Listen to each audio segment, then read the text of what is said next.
Hi friends, INR துணை சீரியலில் இன்றைக்கி நாளைக்கான எபிசோடு பார்க்கலாம். புதுசாக பார்க்குறவங்களா இருந்தால் சப்ஸ்கிரைப் பண்ணிக்கோங்க, லைக்கு ஹைப்பு கொடுத்து விடுங்க. வாங்க வீடியோக்குள்ளே போகலாம். நேற்றுக்கு எபிசோடு எதில் முடிச்சிருப்பாங்கன்றது பார்த்தீங்கன்னா, சோழனும் நிலாவும் ஹோட்டலில் உட்காந்து பேசிக்கிட்டு இருப்பாங்க.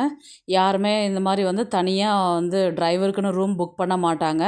வேணால் காரில் கூட தங்கிக்க சொல்லுவாங்க. ஆனால் ஏசி போட வேணாம், ஃபியூல் காலி ஆகிடும், அதனால் ரொம்ப டார்ச்சராக இருக்கும். அப்படியே புக் பண்ணி கொடுத்தா கூட ரூம் நல்லா இருக்காது, பெட்டு நல்லா இருக்காது, டாய்லெட் நல்லா இருக்காது, ரொம்ப கொடுமைங்க அப்படின்ற மாதிரி தான் சோழன் சொல்லிட்டு இருப்பாரு. அப்படியே எபிசோடு முடிச்சிருப்பாங்க. இன்றைக்கும் பார்த்திங்கன்னா அதுலேருந்து தான் கண்டினியூ ஆகுது. நிலாவும் சோழனும் அதை பற்றி தான் பேசின்னு இருக்கிறாங்க. ஏங்க இந்த அளவுக்குலாம் பண்ணுவாங்களா? அப்போ டிரைவருடைய வாழ்க்கை இவ்வளோ கஷ்டமானதா அப்படின்ற மாதிரி தான் நிலா கேட்பாங்க. நீ ஆமாங்க அப்படின்ற மாதிரி அவங்க சொல்லுவாங்க. அதுக்கப்புறம் இவங்களாவது பரவாயில்லைங்க, நமக்குன்னு இப்போ நீங்கள் ஒய்ஃபுன்னு கூட வந்தனால அவங்க நல்லா ரூம் புக் பண்ணி கொடுத்துருக்குறாங்க, மற்றவங்கள கம்பேர் பண்ணும்போது இவங்க எவ்வளோ தேவலாங்க அப்படின்ற மாதிரி தான் சோழன் சொல்லுவார். அதுக்கப்புறம் நிலா என்ன கேட்பாங்க, உங்களுக்குன்னு ஒரு கோல் இருக்கா? இப்போ லைஃப்பில் இது அச்சீவ் பண்ணணும், அந்த மாதிரி ஏதாவது உங்களுக்கு ஆம்பிஷன் எதனா இருக்கா அப்படின்ற மாதிரி தான் நிலா கேட்பாங்க. அப்படியெல்லாம் எதுவும் இல்லைங்க அப்படின்ற மாதிரி கேட்டதுக்கு, அது எப்படிங்க, ஒரு மனுஷனாக பிறந்தா எல்லாருக்கும் ஒரு அச்சீவ்மெண்ட், ஒரு கோலுன்றது இருக்கும், அது இல்லாதது எப்படி இருப்பாங்க அப்படின்ற மாதிரி தான் அவர் கேட்பார். நிலா கேட்பாங்க. அப்படிலாம் ஒன்றும் இல்லைங்க, வண்டி ஓட்டுறேன், சாப்பிடுவேன், தூங்குவேன், போவேன், அந்த மாதிரி தான் அப்படின்னு ஆள் போயின்னு இருக்குது, நான் இன்றைக்கி வரலையும் எதுவும் நினச்சதே இல்லை அப்படின்ற மாதிரி சொல்லுவாங்க.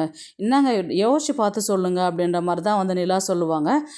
சோழன் உடனே என்ன சொல்லுவார்னு பார்த்தீங்கன்னா, நான் வேணால் நாளைக்கு காலையில் சொல்லட்டுமா யோசிச்சு அப்படின்ட்டு சொல்லுவாங்க. அப்புறமேட்டு நிலாவும் எப்போனா போங்க அப்படின்ற மாதிரி தான் ஒரு பார்வை பார்த்துட்டு போய் படுத்துக்குவாங்க. அடுத்த நாள் காலையில் பார்த்தீங்கன்னா சோழன் காமிக்கும் போது என்ன சொல்லுவாங்கன்னா, அவங்க காலையிலே கோவிலுக்கு போகிறேன்னு சொல்லிட்டு சொன்னாங்க, இப்போ கூட்டம் கம்மியாக இருக்கும், அதனால் நேரத்தோடு நான் அவங்கள கொண்டு போய் விட்டுட்டு வந்துட்டேன் நான் அப்படின்ற மாதிரி தான் சோழன் சொல்லுவார். அப்படிங்களா, அப்போ நம்ம சாப்பிட்றதுக்கு கொஞ்சம் லேட்டாக போடலாமா, ஏன்னா இப்போ தான் நான் காஃபி குடித்தேன் அப்படின்ற மாதிரி சொன்னதுக்கு, 10:30 வரலேயும் தாங்க நம்மளுக்கு பிரேக்ஃபாஸ்ட் கொடுப்பாங்க, அதுக்குள்ளே போடலாங்க அப்படின்ற மாதிரி தான் சொன்னதுக்கு, சரி உட்காருங்க, காஃபி குடிக்கிறீங்களா அப்படின்னு கேட்டதுக்கு, கொடுங்க நான் குடிக்கிறேன் அப்படின்னு சொல்லிட்டு சொல்லுவாங்க சோழன். நிலா ஊற்றி கொடுத்து விடுவாங்க. இவங்க துணி மடிச்சிட்டு இருக்குப்பாங்க நிலா. இவர் சோழன் நேற்று நீங்கள் சொன்னாங்க இல்லையா, நான் இப்போ யோசிச்சு முடிவு பண்ணிட்டேன் நான் அப்படின்னு, என்ன பேசினேன் என்ன சொன்னேன்னு ஞாபகம் இல்லையே எனக்கு அப்படின்ற மாதிரி தான் நிலா சொல்லுவாங்க. இல்லை கோல் அச்சீவ் அப்படின்னு சொல்லிட்டு சொன்னீங்களா, அதனால் அதை சொல்கிறேன். அப்படியே என்ன இருக்குதுன்னு, சின்ன வயசில் எனக்கு உடம்பு சரியில்லாத இருக்க போது டாக்டர் ஊசி போட்டு என்னை ஹக் பண்ணி, அதுக்கெலாம் அழாதப்பா நல்லா சரியாயிடும் அப்படின்னு சொல்லிட்டு என்கிட்ட டாக்டர் சொன்னார் அப்படின்ற மாதிரி தான் சோழன் சொல்லுவார். உடனே அப்படியா அப்படின்ற மாதிரி கேட்டதும்போது, எனக்கு நான் டாக்டர் ஆகணும்னு ஆசைப்பட்டேன் நான் அப்படின்னு கேட்பாங்க. அதுக்கப்புறம் நம்ம டைவர்ஸ்க்கு அப்ளை பண்ணும்போது வக்கீல்லாம் அவ்வளோ பெரிய கோட் போட்டுருக்குறாங்களே, புழுக்கமாக இருக்காதா, அதெல்லாம் எப்படி போட்டுட்ருக்குறாங்க, அதுக்கப்புறம் அவங்க வேலை செய்யும்போது நான் வக்கீலாக ஆகணும்னு ஆசைப்பட்டேன் நான் அப்படின்னு சொல்லிட்டு சொல்லுவாங்க. அதுக்கப்புறம் கலெக்டர் ஆகணும்னு ஆசைப்பட்டேன்னு சொல்லிட்டு கதையாக அடைச்சி விடுவார். ஏங்க இதெல்லாம் ஒரு கோலாங்க அப்படின்ற மாதிரி சொன்னதுக்கு, நான் அப்படி சொல்ல வரலங்க, இப்போது நீங்கள் டிரைவராக இருக்கிறீங்க, ஒரு கார் ஓட்டிக்கிட்டு இருக்கிறீங்க, அடுத்த வருஷத்தில் நான் ஓனராக ஆகணும், அதுக்கு அடுத்த வருஷத்தில் நான் ஒரு காருக்கு 2 கார் வாங்கணும், அந்த மாதிரி தாங்க அச்சீவ்மெண்ட், அந்த மாதிரி தாங்க கோலு. இது நீங்கள் கலெக்டர் ஆகணும், வக்கீல் ஆகணும்னா ஆகலாம், அதுக்கெலாம் டிகிரி முடிக்கணும், நீங்கள் போய் படிக்கிறதுனா படித்து ஆகலாங்க, எந்த வயசுலையும் எதுவுமே செய்யலாம் அப்படின்னு சொன்னதுக்கு, ஓ மறுபடியும் போய் படிக்கணுமா, என்னெல்லாம் படிக்க முடியாது, ஆனால் இந்த மாதிரி விஷயங்களை நீங்கள் செய்யலாமே அப்படின்ற மாதிரி தான் நிலா சொன்னதுக்கு, சோழன் யோசிச்சு பார்ப்பார். அப்போ நம்ம எவ்வளோ முட்டாள்தனமாக இருந்திருக்கிறோம், எவ்வளோ நாள் லைஃப் வேஸ்ட் பண்ணியிருக்கிறோம் அப்படின்னும் போது நிலா சொன்னது அத்தனையுமே ரீகால் பண்ணி பார்ப்பார். இதுக்கப்புறம் ஒரு முடிவு எடுப்பார் அப்படின்ற மாதிரி தான் அவருடைய ஃபேஸும் அவருடைய யோசனையுமா இருந்தது.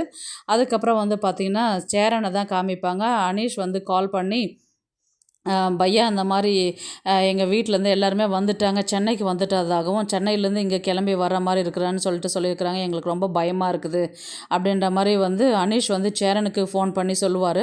உடனே சேரன் என்ன பண்ணுவார்னு பார்த்தீங்கன்னா, பயப்படாத அனீஷ், நான் வந்துடுறேன், நான் இன்னும் ஒரு 10 நிமிஷத்தில் நான் அங்கே இருப்பேன் அப்படின்ற மாதிரி தான் இவர் பாண்டியன் கிட்ட போய் பார்ப்பார். பாண்டியன் பார்த்தீங்கன்னா வானதிக்கிட்ட தான் கால் பண்ணி பேசின்னு இருப்பாங்க. எப்படி இருக்கிற வானதி, என்ன பண்ணுற, சாப்பிட்டியா, என்ன சாப்பிட்ட அப்படின்ற மாதிரி பேசின்னு பேசின்னு இருக்கும்போது இவர் சரி சொல்லிட்டு கிளம்பலாம் அப்படின்ற மாதிரி பாண்டியனை பார்ப்பாரு. மறுபடியும் ஃபோன் பேசிக்கிட்டே இருக்கும்போது சேரன் வந்து போகிறத பாண்டியன் கவனிச்சுட்டு ஒரு நிமிஷம் நான் அப்புறமேட்டு கால் பண்ணுறேன் அப்படின்னு சொல்லிட்டு வானதி கிட்ட கட் பண்ணிவிட்டு உடனே சேரன் கிட்ட தான் கேட்பாரு.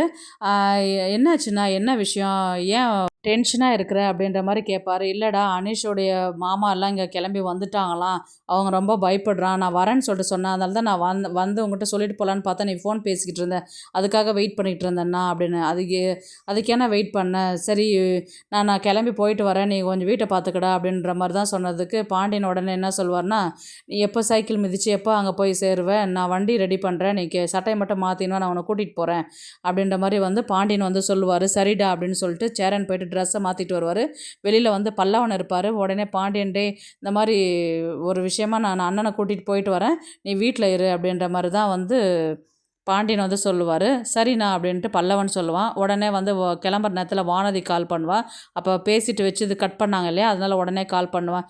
ஏன் பாண்டி ஃபோனை வச்சுட்ட அப்படின்னு சொல்லி கேட்டதுக்கு, இங்கே கொஞ்சம் பிரச்சனை வானதி, அப்புறமேட்டு கால் பண்ணுறேன் அப்படின்ட்டு பாண்டியன் சொல்லும்போது, என்ன பிரச்சனை பாண்டி, சொல்லு பாண்டி எனக்கு அப்படின்ற மாதிரி தான் வந்து வானதி கேட்பாங்க. இல்லை, அண்ணனுடைய சந்தா வீட்டிலேருந்து அவங்க மாமாலாம் வந்துட்டாங்களாம், அங்கே ஏதோ பிரச்சனை போல், அதனால் அண்ணனை கூட்டிகிட்டு நான் போயிட்டு என்னன்னு கேட்டுட்டு வரேன் நான் அப்படின்னு சொல்லி சொன்னதுக்கு, ஓ அப்படியா, சரி சீக்கிரமாக கிளம்பு, எதனா பிரச்சனை என்ன கால் பண்ண என்ன அப்படின்ற மாதிரி சொல்லிட்டு ஃபோனை வச்சுருவாங்க. இவங்க சேரனை கூட்டிகிட்டு நேராக அனீஷ் வீட்டுக்கு தான் போவாங்க. அனீஷ் கிட்ட வந்து பார்த்திங்கன்னா, வாங்க பையா அப்படின்ற மாதிரி, ரொம்ப பயமாக இருக்குது பையா எனக்கு அப்படின்ற மாதிரி தான் அனீஷ் வந்து சொல்லுவார். எதுக்குடா பயப்படுற, நான் தான் இருக்கிறேன் அப்படின்ற மாதிரி சொன்னதுக்கு, இல்லை சென்னைக்கு வந்துட்டாங்களாம், இங்கே வீட்டுக்கு வர போகிறாங்களாம், வண்டியில் வந்துட்டுருக்குறேன்னு எனக்கு கால் பண்ணாங்க, சரி அவங்க வந்து அவங்கக்கிட்ட பேசிக்கலாமே நம்ம அப்படின்ற மாதிரி தான் வந்து இவர் சேரன் சொல்வார். அவங்க பேசுகிற இதுவில் இல்லை, ஏற்கனவே வந்து நிறைய வாட்டி கூட்டின்னு வரியா இல்லையா அப்படின்ற மாதிரி கேட்டுக்கிட்டு இருந்தாங்க, ஏன்னா இவ்வளோ சீரியஸான விஷயத்தை இப்போ தான் சொல்கிறேன், நான் தான் உங்ககிட்ட ஏற்கனவே சொல்லியிருக்கிறேன் பையா, இந்த மாதிரி அடிக்கடி வரேன்னு சொல்லிட்டு இருந்தாங்க, நான் தான் ஏதோ தட்டி கழிச்சிக்கிட்டு இருந்தேன், நான் இப்போ கிளம்பியே வந்துட்டாங்க, சென்னைக்கும் வந்துட்டாங்க, இப்போ சென்னையிலேருந்து கிளம்பி நம்ம வீட்டுக்கு வந்துட்டுருக்குறாங்க, இப்போ என்ன பண்ணுறதுன்னு எனக்கு தெரியல, அவங்க வந்து மோசமான ஆளுங்க, நம்ம என்ன சொன்னாலும் அவங்க கேட்கக்கூடிய சூழ்நிலையில் இல்லை, அதனால தான் எல்லாருமே கிளம்பி வராங்க. பாண்டியன் உடனே கேட்பார், யார் யார் வராங்கன்னா, என் மாமா அப்புறம் 3-4 பேர் சொந்தக்காரங்களாம் வராங்க அப்படின்ற மாதிரி சொன்னதுக்கு, இப்போ என்ன பண்ணுறது அப்படின்ற மாதிரி தான் வந்து இன்றைக்கான எபிசோடை வந்து முடிப்பாங்க. நாளைக்கு வந்து பார்த்திங்கன்னா சேரன் மறுபடியும் அந்த இடத்துல கேட்பாங்க, இப்போ என்ன பண்ணுறது அப்படின்ற மாதிரி வந்து கேட்டதுக்கு பாண்டியன் தான் ஒரு ஐடியா கொடுப்பாரு. இல்லைன்னா நம்ம வீட்டுக்கு கூட்டிகிட்டு போயிடலாமாண்ணா அப்படின்னு சொல்லி சொன்னதுக்கு, அனீஷ் வந்து, இல்லை பையா, நான் யார் யார்கிட்ட பேசுகிறேன் பழகிறேன்றது எங்கள் வீட்டு ஆளுங்களுக்கு தெரியும், உடனே அங்கே தான் போய் பார்ப்பாங்க, அதனால் அது ரொம்ப ரிஸ்க்கு, அது தேவையில்லை அப்படின்ற மாதிரி தான் வந்து அனீஷ் சொல்வார். அப்போ என்ன தான் பண்ணுறது அப்படின்ற மாதிரி தான் வந்து சேரன் யோசிப்பார். உடனே பாண்டியன் தான் ஒரு ஐடியா கொடுப்பாரு, நம்ம வேணால் வேறு எங்கேயாவது தங்க வச்சுக்கலாமா அப்படின்ற மாதிரி தான் வந்து பாண்டியன் கேட்பார். எங்கடா தங்க வைப்ப, யார் வீட்டிலடா தங்க வைப்ப, என்னன்னு சொல்லி தங்க வைப்ப அப்படின்ற மாதிரி தான் வந்து சேரன் வந்து கேட்பார். உடனே வந்து பாண்டியனுக்கு வந்து வானதி ஞாபகம் வரும். ஏன்னா வானதி அந்த நேரத்தில் கால் பண்ணுற மாதிரி இருக்கும். அப்போது பாண்டியனுக்கு ஒரு ஐடியா வரும். என்ன யோசிப்பாங்கன்னா, ஏன்னா நம்ம வேணால் வானதி தெரிஞ்ச வீட்டில் அவங்க ஃப்ரெண்ட்ஸுங்க வீட்டில் யாருனா விடலாமா அப்படின்ற மாதிரி வந்து சொல்லும்போது, இது நல்ல ஐடியாவாக இருக்குடா, கொஞ்சம் கேளு அப்படின்ற மாதிரி சொல்லு, ஏன்னா இப்போ அவங்க வந்து போகிற வரலையும் நம்ம சந்தாவை வச்சுக்கிட்டு இருந்தால் அவங்க கண்டிப்பாக கூட்டிகிட்டு போயிடுவாங்க, அதனால் இது நல்ல ஐடியாவாக இருக்குது, நீ கேட்டுப்பாரு வானதி கிட்ட அப்படின்னு சொல்லிட்டு சொல்லுவாங்க. உடனே பாண்டியன் வந்து வானதிக்கு கால் பண்ணி கேட்பாரு. என்னன்னு கேட்பாருன்னா, வானதி உனக்கு யாருனா தெரிஞ்ச ஃப்ரெண்ட்ஸுங்க யாருனா தெரியுமா அப்படின்னு சொல்லி கேட்டதுக்கு, ஏன் பாண்டி அப்படின்னு, இல்லை இந்த மாதிரி சந்தா வந்து அவங்க வீட்டு ஆளுங்க வந்து போகிற வரலையும் கொஞ்ச நேரம் இருந்தால் போதும், அதுக்கப்புறம் நாங்கள் வீட்டுக்கு கூட்டிகிட்டு வந்துடுவோம் அப்படின்ற மாதிரி வந்து சொன்னதுக்கு, எதுக்கு மற்றவங்க வீட்டுக்கு போகிறேன், எங்கள் வீட்டில் தான் நான் ஃப்ரீயாக தானே இருக்கிறேன், நீ காலேஜ் போல், நீ கூட்டு வந்து வீட்டில் விடு, நான் பார்த்துக்கிறேன் அப்படின்ற மாதிரி தான் வந்து வானதி சொல்லுவாங்க. ரொம்ப தேங்க்ஸ் வானதி, ரொம்ப நல்லதாக போச்சு அப்படின்ற மாதிரி தான் வந்து விஷயத்தை சொல்லி முடிச்ச அடுத்த செகண்ட் வந்து பாண்டியன் வந்து சேரன்கிட்ட சொல்லுவாங்க, ரொம்ப நல்லது பாண்டி, முதல்ல நம்ம சந்தாவை கூட்டிகிட்டு போகலாம் அப்படின்ற மாதிரி தான் வந்து சொல்லுவாங்க. சரி நீ என்ன பண்ண, நீங்கள் உட்காருங்க நம்ம போகலாம் அப்படின்னு சொல்லிட்டு பாண்டியன் சேரன் அதுக்கப்புறம் சந்தாவை உட்கார வச்சுக்கிட்டு அங்கேருந்து கிளம்பி போயிடுவாங்க. கிளம்பி போனோடனே அவங்க வீட்டு ஆளுங்கள்லாம் வர மாதிரி தான் வந்து காமிப்பாங்க. இவங்க நேராக கிளம்பி போயிட்டு வானதி வீட்டில் சந்தாவை விட்டுட்டு அங்கேருந்து போகிற மாதிரி தான் காமிப்பாங்க. அந்த இடத்துல வந்து வானதிக்கு வந்து தேங்க்ஸ் சொல்லுவார் சேரன், ரொம்ப தேங்க்ஸ் வானதி அப்படின்ற மாதிரி, இதுக்கெல்லாம் எதுக்கு நான் தேங்க்ஸு, நீங்கள் விட்டுட்டு போங்க நான் பார்த்துக்கிறேன் நான் அப்படின்ற மாதிரி தான் வந்து வானதி வந்து சொல்லுவாங்க. விட்டுட்டு இவங்க நேராக வீட்டுக்கு போவாங்க. அந்த இடத்துல வந்து பார்த்திங்கன்னா, அனீஷ் வீட்டில் வந்து அவங்க மாமாலாம் வந்திருப்பாங்க.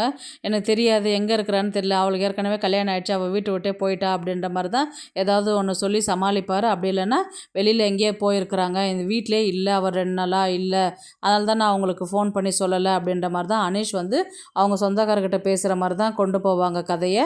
அதுக்கப்புறம் வந்து சோழனை வந்து காமிப்பாங்க. சோழனும் நிலாவும் வந்து இன்னொருத்தவங்க கூட அந்த கஸ்டமர் கூட கோவிலுக்கு போகிறத காமிக்கிறாங்கல்ல, அந்த கோவிலுக்கு வந்து போகும்போது ஒரு கோவிலுடைய ஃபேமஸாக இருக்கும், இந்த இடத்துல வேண்டிக்கிட்டா கண்டிப்பாக குழந்த பிறக்கும், நெத்தியில் பொட்டு வச்சு விடு அப்படின்ற மாதிரி வந்து அவங்க யாருன்னா சொல்லி சோழன் வந்து அதை வைக்கிறதுக்கு போகிறதுக்காக யோசிப்பார், பால் மாறுவார். நிலாவும் வச்சு விடுங்க அப்படின்ற மாதிரி தான் வந்து காமிப்பாங்க. உடனே சோழனுக்கு வந்து எப்புட்றா சோழா கம்முன்னு அமைதியாக இருக்கிறாளே, அப்படின்னு சொல்லிட்டு அவரை வந்து பொட்டு வைக்கிற மாதிரி தான் காமிப்பாங்க. அப்படியே வந்து கதையை வந்து முடிப்பாங்க. பார்க்கலாம், கதையை வந்து சோழன் நிலாவும் சேர்றது கன்ஃபார்ம் ஆயிடுச்சு. இனி வந்து அவங்க லைஃப்பில் என்ட்ரி ஆகிட்டு நிலா சொன்ன விஷயத்த வந்து சோழன் யோசித்து ஒரு நல்ல நிலைமைக்கு கொண்டு போகிற மாதிரி தான் வந்து சோழனுடைய கதை இனி வந்து கொண்டு போவாங்க. அடுத்தது பாண்டியன் வந்து என்ன சொல்லுவாருன்னா, எத்தனை நாளைக்கு வந்து நம்ம சந்தாவை இந்த மாதிரி வர்றவங்களுக்கு தெரியாமல் ஒளிச்சு ஒளிச்சு வைக்க முடியும், இதுக்கப்புறம் இப்படியே இருந்தால் வேலைக்கு ஆகாது, சீக்கிரமாக நீ வந்து சந்தாவை கல்யாணம் பண்ணிக்கணும் அப்படின்ற மாதிரி வந்து பாண்டியன் வந்து சேரனுக்கு ப்ரெஷர் கொடுக்குற மாதிரி இருக்கும். ஒரு நாள் மறைச்சி வைக்கலாம், 2 நாள் மறைச்சி வைக்கலாம், அவங்க வீட்லேயும் நம்ம கண்டினியூஸாக போய் சொல்லிட்டு இருக்க முடியாது இல்லையா. அதனால் அடுத்தது சேரனுடைய கல்யாண விஷயமா வந்து கதையை கொண்டு போகிற மாதிரி இருக்கும். பார்க்கலாம் கதையை வந்து எப்படி எடுத்துகிட்டு போகிறாங்கன்றது. இந்த வீடியோ உங்களுக்கு பிடிச்சிருந்தா ப்ளீஸ் லைக் பண்ணுங்கள், ஷேர் பண்ணுங்கள், சப்ஸ்கிரைப் பண்ணுங்கள். தேங்க்ஸ் ஃபார் வாட்சிங். இந்த வீடியோ பிடிச்சிருந்தா லைக் பண்ணுங்க, நம்ம சேனலை சப்ஸ்கிரைப் பண்ணுங்க. உங்க ஆதரவு ரொம்ப முக்கியம். நன்றி.